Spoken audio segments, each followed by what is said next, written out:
ചൈനയുടെ ചരിത്രത്തിലെയും ലോക അത്ഭുതങ്ങളിലെയും ഏറ്റവും മഹത്തായ നിർമ്മിതിയാണ് ചൈനയിലെ വൻമതിൽ.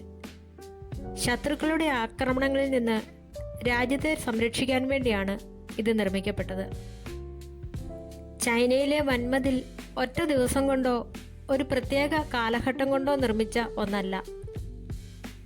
BC 7-ാം നൂറ്റാണ്ട് മുതൽ AD 17-ാം നൂറ്റാണ്ട് വരെയുള്ള ദീർഘകാലയളവിൽ വിവിധ ചൈനീസ് രാജവംശങ്ങളാണ് ഇത് നിർമ്മിച്ചതും പുതുക്കിപ്പണിതതും. ചൈന ഒരു ഒറ്റ രാജ്യമായി മാറുന്നതിന് മുൻപ് അവിടെ ചെറിയ ചെറിയ രാജ്യങ്ങൾ പരസ്പരം യുദ്ധം ചെയ്തിരുന്ന ഒരു കാലമുണ്ടായിരുന്നു. BC 7-ാം നൂറ്റാണ്ടിൽ ഈ ചെറിയ രാജ്യങ്ങളാണ് തങ്ങളുടെ അതിർത്തികൾ സംരക്ഷിക്കാൻ വേണ്ടി ആദ്യമായി മൺമതിലുകൾ നിർമ്മിക്കാൻ തുടങ്ങിയത്.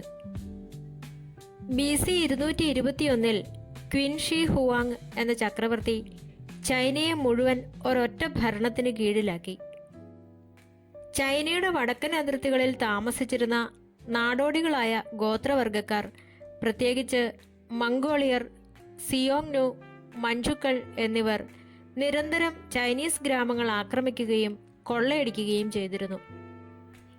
ഈ യുദ്ധപ്രേമികളായ കുതിരപ്പടയാളികളിൽ നിന്ന് രാജ്യത്തെയും ജനങ്ങളെയും സംരക്ഷിക്കുക എന്നതായിരുന്നു മതിൽ നിർമ്മാണത്തിന്റെ പ്രധാന ലക്ഷ്യം. ഇതിനായി മുൻപ് പല രാജ്യങ്ങൾ നിർമ്മിച്ചു വച്ചിരുന്ന ചെറിയ മതിലുകളെല്ലാം പരസ്പരം ബന്ധിപ്പിച്ച് വലിയൊരു മതിൽ നിർമ്മിക്കാൻ അദ്ദേഹം ഉത്തരവിട്ടു. ഈ കാലഘട്ടത്തിലാണ് വൻമതിൽ എന്ന ആശയം ശക്തമായത്. മണ്ണും കല്ലും മരങ്ങളും ഉപയോഗിച്ചായിരുന്നു അന്നത്തെ നിർമ്മാണം. ലക്ഷക്കണക്കിന് തൊഴിലാളികളും തടവുകാരും പട്ടാളക്കാരും ഇതിനായി പണിയെടുത്തു. പുരാതന കാലത്ത് ചൈനയെയും പാശ്ചാത്യ രാജ്യങ്ങളെയും ബന്ധിപ്പിച്ചിരുന്ന പ്രധാന വ്യാപാര പാതയായിരുന്നു സിൽക്ക് റൂട്ട്.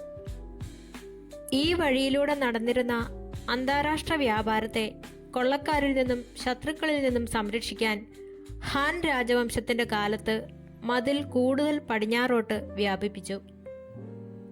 സിൽക്ക് റൂട്ട് വഴിയുള്ള വ്യാപാരത്തെ നിയന്ത്രിക്കാനും ഇറക്കുമതി ചെയ്യുന്ന സാധനങ്ങൾക്ക് നികുതി ഈടാക്കാനും കുടിയേറ്റം നിയന്ത്രിക്കാനും രാഷ്ട്രീയമായി ഈ മതിൽ ഭരണാധികാരികൾ ഉപയോഗിച്ചു. വൻമതിൽ ചൈനയുടെ രാഷ്ട്രീയ അതിർത്തിയായും പരമാധികാരത്തിന്റെ അടയാളമായും നിലകൊണ്ടു. സാമ്രാജ്യത്തിന്റെ പരിധി എവിടെ അവസാനിക്കുന്നുവെന്ന് ഇത് കൃത്യമായി അടയാളപ്പെടുത്തി. മംഗോളിയക്കാരുടെ ഭീഷണി പൂർണ്ണമായും ഒഴിവാക്കാനാണ് അവർ മതിൽ വീണ്ടും നിർമ്മിച്ചത്.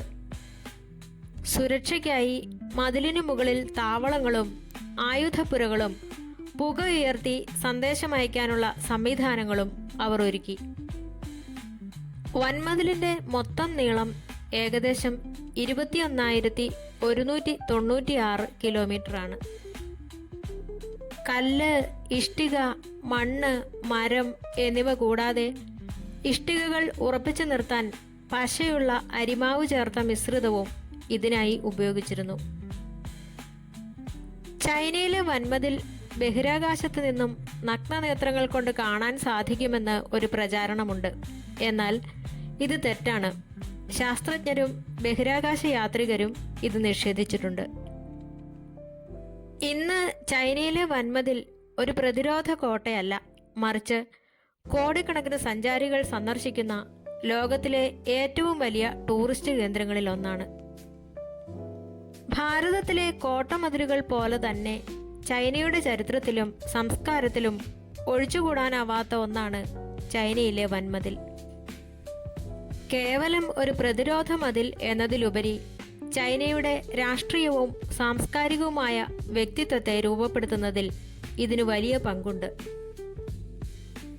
20-ാം നൂറ്റാണ്ടിൽ കമ്മ്യൂണിസ്റ്റ് പാർട്ടിയുടെ നേതൃത്വത്തിൽ ആധുനിക ചൈന രൂപീകൃതമായപ്പോൾ വൻമതിൽ ജനങ്ങളെ ഒന്നിപ്പിക്കാനുള്ള ഒരു രാഷ്ട്രീയ പ്രതീകമായി മാറി. മാവോ സേതുങ് പറഞ്ഞ ഒരു പ്രശസ്തമായ വാചകമുണ്ട്: വൻമതിലിൽ കയറാത്തവൻ ഒരു യഥാർത്ഥ നായകനല്ല. ഇത് ചൈനീസ് ജനതയുടെ കഠിനാധ്വാനത്തെയും ദേശസ്നേഹത്തെയും ഉണർത്താൻ രാഷ്ട്രീയമായി ഉപയോഗിക്കപ്പെട്ടു. ചൈനീസ് ജനതയുടെ ഒത്തുചേരലിൻ്റെയും പ്രതിസന്ധികളെ അതിജീവിക്കാനുള്ള അവരുടെ കരുത്തിൻ്റെയും പ്രതീകമാണ് വൻമതിൽ. ചൈനയുടെ ദേശീയ ഗാനത്തിൽ പോലും ഈ മതിലിനെക്കുറിച്ച് പരാമർശമുണ്ട്.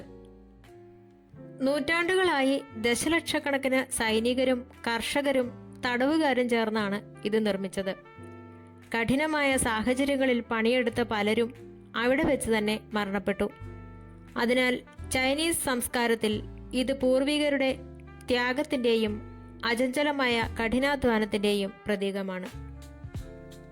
ചൈനീസ് നാടോടിക്കഥകളിലും കവിതകളിലും ചിത്രകലയിലും വൻമതിൽ ഒരു പ്രധാന പ്രമേയമാണ്. ഇതിലേറ്റവും പ്രശസ്തമാണ് മെങ് ജിയാങ്നുവിൻ്റെ കണ്ണീർ എന്ന സാംസ്കാരിക കഥ. വൻമതിൽ നിർമ്മാണത്തിനിടയിൽ മരണപ്പെട്ട ഭർത്താവിനെ ഓർത്ത് കരഞ്ഞ ഒരു സ്ത്രീയുടെ കണ്ണീരിൽ മതിൽ തകർന്നു വീണു എന്നാണ് കഥ. വൻമതിൽ നിർമ്മാണത്തിൻ്റെ ക്രൂരതയും ജനങ്ങളുടെ വേദനയും വിളിച്ചോതുന്നതാണ് ഈ കഥ. വൻമതിൽ ചൈനക്കാരുടെ ഉള്ളിലെ സാംസ്കാരിക ചിന്താഗതിയെയും സ്വാധീനിച്ചിട്ടുണ്ട്. പുറം ലോകത്തിൽ നിന്നുള്ള ഭീഷണികളെ പ്രതിരോധിക്കാൻ മതിൽ കെട്ടുമ്പോഴും അത് തങ്ങളുടെ സംസ്കാരത്തെയും തനിമയെയും ഉള്ളിൽ കാത്തു സൂക്ഷിക്കാനുള്ള ഒരു സാംസ്കാരിക വേലിയായി അവർ കണ്ടു. മതിൽ കേവലം ഒരു പ്രതിരോധ കവചം മാത്രമല്ലായിരുന്നു. ചൈനയിലേക്ക് വരുന്നവരെയും പോകുന്നവരെയും കൃത്യമായി നിരീക്ഷിക്കാനും വ്യാപാരികളിൽ നിന്ന് നികുതി ഈടാക്കാനും കുടിയേറ്റം നിയന്ത്രിക്കാനും ഈ മതിൽ ഭരണാധികാരികളെ സഹായിച്ചു. മതിലിനു മുകളിലായി കൃത്യമായ അകലങ്ങളിൽ കാവൽ ഗോപുരങ്ങൾ ഉണ്ടായിരുന്നു. ശത്രുക്കൾ വരുന്നത് കണ്ടാൽ പുക ഉയർത്തിയോ തീ കത്തിച്ചോ തൊട്ടടുത്ത ഗോപുരങ്ങളിലേക്ക് നിമിഷങ്ങൾക്കകം സന്ദേശം കൈമാറാമായിരുന്നു. ഇത് സൈന്യത്തിന് വേഗത്തിൽ തയ്യാറെടുക്കാൻ സാഹചര്യമൊരുക്കി. ഇന്ന് നമ്മൾ കാണുന്ന മനോഹരമായ കല്ലും ഇഷ്ടികയും കൊണ്ടുള്ള മതിലിൻ്റെ ഭൂരിഭാഗവും നിർമ്മിക്കപ്പെട്ടത് മിങ് രാജവംശത്തിൻ്റെ കാലത്താണ്. മംഗോളിയൻ ആക്രമണ ഭീഷണി ഏറ്റവും ശക്തമായ സാഹചര്യത്തിലാണ് അവർ മതിൽ ഇത്രയും ശക്തമായി പുനർനിർമ്മിച്ചത്. ചൈനയിലെ വൻമതിൽ 21,000 കിലോമീറ്ററിലധികം നീളത്തിൽ നിരവധി പ്രവിശ്യകളിലായി വ്യാപിച്ചു കിടക്കുന്നുണ്ട്. എങ്കിലും സഞ്ചാരികൾ പ്രധാനമായും സന്ദർശിക്കുന്നതും മതിൽ ഏറ്റവും ഭംഗിയായി നിലനിൽക്കുന്നതും ബീജിങ്ങിനും ചുറ്റുമുള്ള ബാഡലിംഗ്, മുത്യാൻയു, ജിൻഷാൻലിംഗ്, ജിയാൻകൗ, സിമാതായ്, ജിയോങ് ഗുവാൻ തുടങ്ങിയ സ്ഥലങ്ങളിലുമാണ്. 1987 യുനെസ്കോ ചൈനയിലെ വൻമതിലിനെ ലോക പൈതൃക കേന്ദ്രമായി പ്രഖ്യാപിച്ചു. ലോക അത്ഭുതങ്ങളിൽ ഒന്നാണ് ഇത്. ചൈനയെ സന്ദർശിക്കുന്ന ലോക നേതാക്കൾ ഇവിടം സന്ദർശിക്കാറുണ്ട്. ഇത് ചൈനയുടെ ആഗോള നയതന്ത്രത്തിൻ്റെയും സാംസ്കാരിക സ്വാധീനത്തിൻ്റെയും വലിയൊരു തെളിവാണ്. ഭൂതകാലത്തിൽ അതൊരു പ്രതിരോധ മതിലായിരുന്നുവെങ്കിൽ ഇന്ന് അത് ചൈനയുടെ പ്രതാപത്തിൻ്റെയും പ്രൗഢിയുടെയും ആഗോള പ്രതീകമാണ്.